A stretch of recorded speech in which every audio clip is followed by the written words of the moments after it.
নমস্কার। আজকের আলোচনায় আমরা একটু গভীরে যাব সাম্প্রতিককালের একটা অত্যন্ত দুঃখজনক ঘটনা নিয়ে।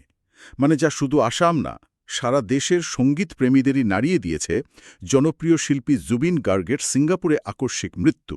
হ্যাঁ, ঘটনাটা সত্যি খুব মর্মান্তিক আর অনেকগুলো প্রশ্নও তুলে দিয়েছে।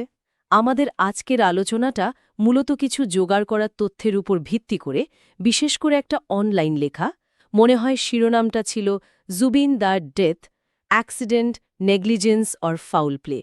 সেখান থেকে পাওয়া বিভিন্ন দিক আমরা একটু খতিয়ে দেখব। ঠিক, আমাদের আজকের লক্ষ্যটা হলো এই ঘটনার বিভিন্ন দিকগুলো একটু তুলে ধরা। যেমন ধরুন, সরকারি রেকর্ড কি বলছে, কেন এত সন্দেহ তৈরি হচ্ছে, আর সবথেকে জরুরি, তদন্তই বা এখন কোন দিকে এগোচ্ছে। চেষ্টা করব একটা স্পষ্ট ছবি দেওয়ার, কারণ একজন এত জনপ্রিয় শিল্পীর এমন পরিণতি স্বাভাবিকভাবেই অনেক প্রশ্ন মনে আসে। চলুন বিষয়টার ভেতরে ঢোকা যাক। একদম। শুরু করা যাক তাহলে সরকারি তথ্য আর ঘটনার বিবরণ দিয়ে। আচ্ছা, সিঙ্গাপুর থেকে যে ডেথ সার্টিফিকেটটা ইস্যু করা হয়েছে, মৃত্যু শংসাপত্র, তাতে মৃত্যুর কারণ বলছে ডুবে যাওয়া, ড্রাউনিং। সরকারিভাবে এটাকে দুর্ঘটনাজনিত মৃত্যু বা অ্যাক্সিডেন্টাল ড্রাউনিং বলেই নথিভুক্ত করা হয়েছে। এটাই হলো কি অফিসিয়াল ভার্সন। আর ঘটনার দিনের যে বিবরণ পাওয়া যাচ্ছে সেটা মোটামুটি এরকম যে জুবিন গার্গ সিঙ্গাপুরে গেছিলেন একটা শো করতে। ঘটনার দিন উনি বিচে যান, সম্ভবত স্নান করতে বা হয়তো একটু সাঁতার কাটার জন্য। কিছু রিপোর্টে এমনও বলা হয়েছে যে ওনার লাইফ জ্যাকেট পরা ছিল না।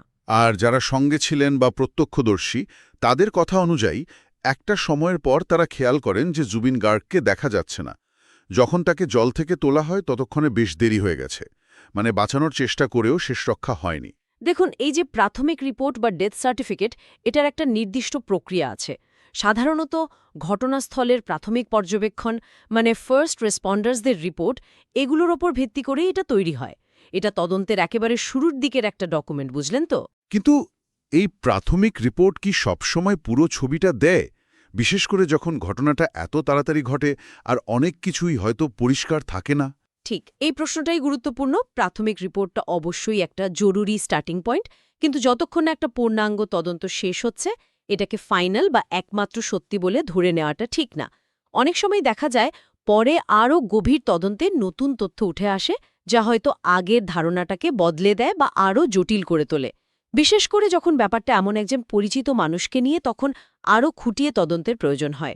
আর এখানেই ঘটনার পরের দিকটা আসছে, সন্দেহ আর প্রশ্নগুলো।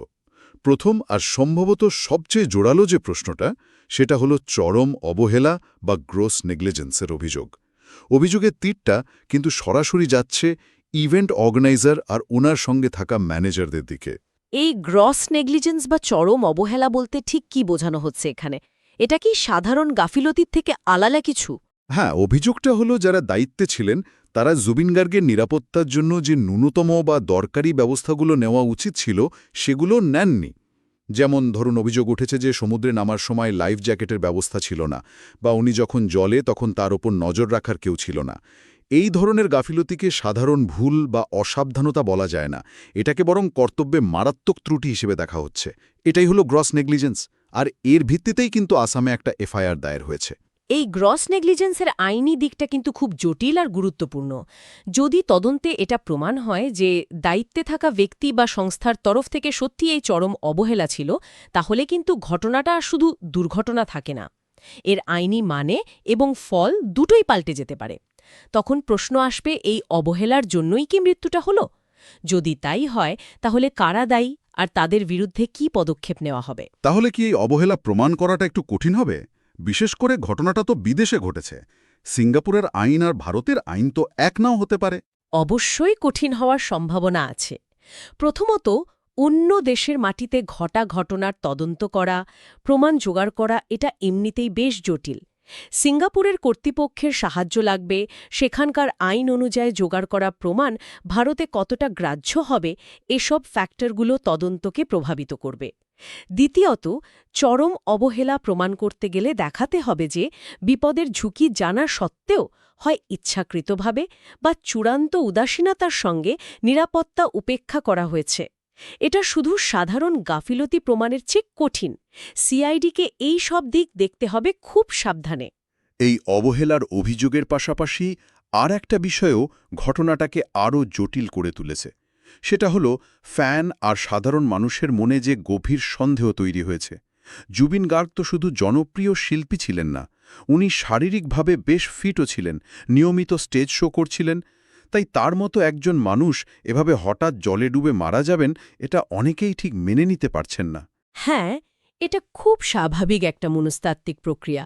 যখন কোনো খুব জনপ্রিয় প্রায় আইকনের মতো ব্যক্তিত্বের হঠাৎ মৃত্যু হয়, বিশেষ করে যদি সেটা আপাত দৃষ্টিতে একটা সাধারণ দুর্ঘটনা বলে মনে হয়, তখন মানুষের মনে একটা শূন্যতা, একটা অবিশ্বাস তৈরি হয়। অনেকেই মানতে পারেন না যে তাদের প্রিয় মানুষটার জীবন এত সহজে, এত আকস্মিকভাবে শেষ হয়ে যেতে পারে। এই জায়গা থেকেই অনেক সময় অন্যরকম ব্যাখ্যা বা এমনকি ষড়যন্ত্র তত্ত্বও উঠে আসে। ঠিক তাই, অনেক ভক্ত বা সোশ্যাল মিডিয়াতে অনেকেই তো সরাসরি প্রশ্ন তুলছেন, এটা কি সত্যি শুধু দুর্ঘটনা, এর পিছনে অন্য কিছু নেই তো? এমনকি ফাউল প্লে বা হত্যার সন্দেহও কেউ কেউ করছেন। যদিও এটা পরিষ্কার করে বলা দরকার, এই সন্দেহের সপক্ষে এখনও কিন্তু কোনো শক্তপোক্ত প্রমাণ সামনে আসেনি। ফাউল প্লে বলতে আমরা বুঝি যেখানে সন্দেহ করা হয় যে মৃত্যুর পেছনে কোনো অপরাধমূলক উদ্দেশ্য বা অন্য কারো হাত আছে, যেমন ধরুন ধাক্কা দেওয়া, বিষ খাওয়ানো বা অন্য কোনোভাবে ক্ষতি করা, যা হয়তো পোস্টমর্টেমে ধরা পড়বে।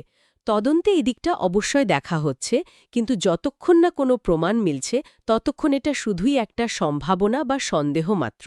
কিন্তু এই যে একটা ব্যাপক সংশয় তৈরি হয়েছে মানুষের মনে, এটা কি তদন্তকে কোনোভাবে প্রভাবিত করতে পারে?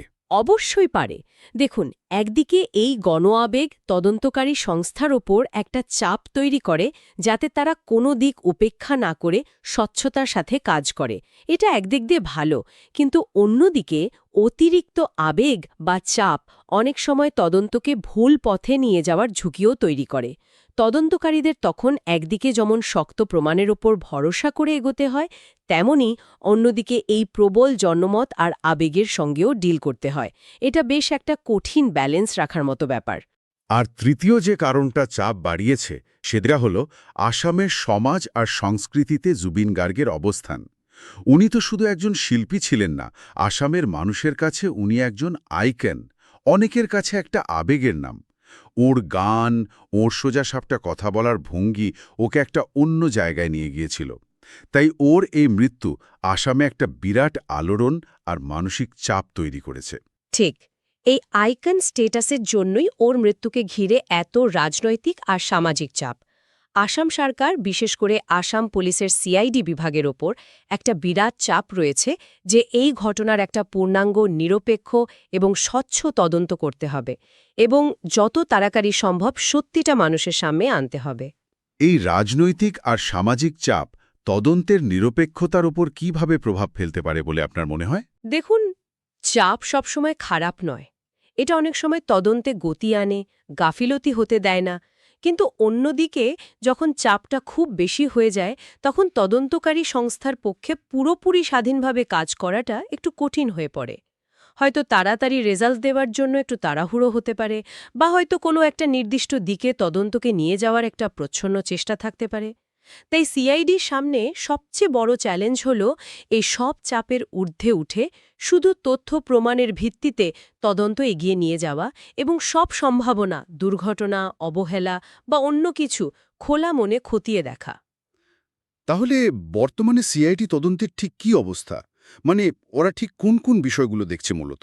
যেটুকু তথ্য পাওয়া যাচ্ছে তাতে আসাম সিআইডি অফিসিয়ালি তদন্ত শুরু করেছে এবং তারা কয়েকটা নির্দিষ্ট দিকে ফোকাস করছে।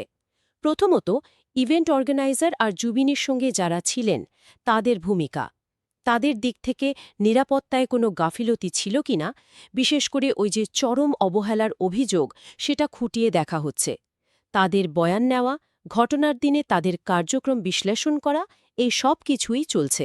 দ্বিতীয়ত, জুবিন গার্গের সিঙ্গাপুর ট্যুর এবং সেখানকার তার অ্যাক্টিভিটিস, মানে উনি কাদের সঙ্গে দেখা করেছেন, কোথায় গেছেন, ঘটনার আগে ওনার মানসিক বা শারীরিক অবস্থা কেমন ছিল, কোনো রকম অস্বাভাবিক ঘটনা বা কারোর সঙ্গে কোনো সমস্যা হয়েছিল কিনা, এই ছোটখাটো বিষয়গুলো তদন্তের আওতায় আছে।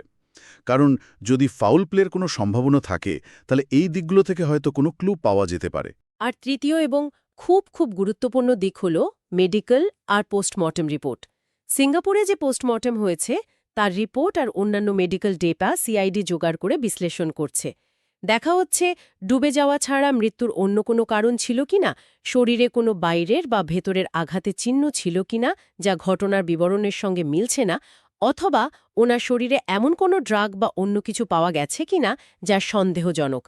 এই রিপোর্টগুলো কিন্তু ফাউল প্লের সম্ভাবনাকে কনফার্ম বা রুল আউট করার জন্য খুব জরুরি। এই তদন্ত প্রক্রিয়ার জটিলতাগুলো ঠিক কোথায়, বিশেষ করে যেহেতু ঘটনাটা অন্য দেশে ঘটেছে? আন্তর্জাতিক ক্ষেত্রে তদন্ত চালানোটা সবসময় একটু জটিল হয়। প্রথমত সিঙ্গাপুরের অথরিটিদের সঙ্গে কোঅর্ডিনেট করতে হচ্ছে। তথ্য আদান প্রদান, প্রমাণ সংগ্রহ এগুলোর জন্য দুটো দেশের মধ্যে নির্দিষ্ট প্রোটোকল মেনে চলতে হয়, যা সময় সাপেক্ষ হতে পারে। দ্বিতীয়ত, বিভিন্ন সোর্স থেকে পাওয়া তথ্য, যেমন ধরুন প্রত্যক্ষদর্শীদের আলাদা আলাদা বয়ান যার মধ্যে অমিল থাকতে পারে, টেকনিক্যাল এভিডেন্স যদি কিছু থাকে যেমন সিসিটিভি ফুটেজ, মেডিকেল রিপোর্ট, পারিপার্শ্বিক ঘটনা, এই সব কিছুকে মিলিয়ে একটা লজিক্যাল সিদ্ধান্তে আসাটা বেশ চ্যালেঞ্জিং। আর ধরুন তদন্তের কোনো পর্যায়ে যদি ফাউল প্লে বা হত্যার কোনো শক্ত ইঙ্গিত পাওয়া যায়, ধরা যাক পোস্টমর্টেম রিপোর্টে এমন কিছু পাওয়া গেল যা ডুবে যাওয়ার থিওরির সঙ্গে মিলছে না, বা কোনো বিশ্বাসযোগ্য প্রমাণ সেদিকেই ইঙ্গিত করল, তাহলে কিন্তু তদন্তের মোড়টাই পুরো ঘুরে যাবে। তখন এটা শুধু দুর্ঘটনা বা অবহেলার তদন্ত থাকবে না, এটা একটা কমপ্লিট ক্রিমিনাল ইনভেস্টিগেশনে পরিণত হবে। তখন তদন্তের পদ্ধতি, আইনি প্রক্রিয়া সবই অন্যরকম হবে। তাই সিআইডি খুব সাবধানে প্রত্যেকটা সম্ভাবনা খতিয়ে দেখছে। তাহলে এই সব তথ্য, সম্ভাবনা এইসব মিলিয়ে বর্তমান পরিস্থিতিটা ঠিক কোথায় দাঁড়িয়ে? যদি আমরা সবটা এক জায়গায় আনি, তাহলে ছবিটা কি দাঁড়ায়? সবটা এক জায়গায় আনলে যা বোঝা যাচ্ছে, পরিস্থিতিটা বেশ জটিল আর অনেকগুলো স্তর রয়েছে এতে। একদিকে আছে সিঙ্গাপুরের সরকারি রিপোর্ট যা বলছে এটা একটা অ্যাক্সিডেন্টাল ড্রাউনিং। অন্যদিকে রয়েছে চরম অবহেলার একটা সিরিয়াস অভিযোগ, যার ভিত্তিতে এফআইআর হয়েছে এবং আইনি প্রশ্ন উঠছে। তৃতীয় দিকে আছে ফ্যান আর সাধারণ মানুষের গভীর আবেগ, সন্দেহ আর ফাউল প্লের একটা ধারণা, যা তদন্তকারী সংস্থার ওপর বিরাট চাপ তৈরি করেছে। আর চতুর্থ দিকে আছে আসামের রাজনৈতিক সামাজিক পরিস্থিতি আর জুবিনের আইকন স্ট্যাটাস, যা একটা দ্রুত আর স্বচ্ছ তদন্ত চাইছে। তার মানে এখনো পর্যন্ত হত্যার কোনো পরিষ্কার প্রমাণ নেই, কিন্তু কোনো সম্ভাবনাকেই বাদ দেওয়া হচ্ছে না। একদম।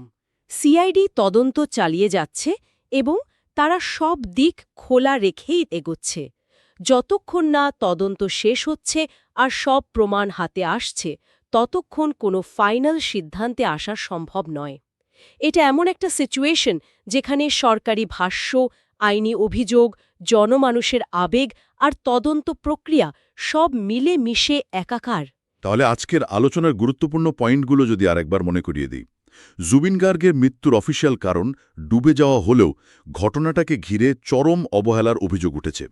ফ্যানদের মনে গভীর সন্দেহ আছে, যা ফাউল প্লের সম্ভাবনাকে উড়িয়ে দিচ্ছে না। এই সব মিলিয়ে আসাম সিআইডি একটা বিস্তারিত তদন্ত করছে। ইভেন্ট অর্গানাইজারদের ভূমিকা, সিঙ্গাপুরে জুবিনের কার্যকলাপ আর মেডিকেল রিপোর্টগুলো এখানে খুব গুরুত্বপূর্ণ হয়ে উঠেছে। আলোচনা শেষ করার আগে একটা প্রশ্ন রেখে যেতে চাই, যা হয়তো আমাদের শ্রোতাদেরও ভাবাবে।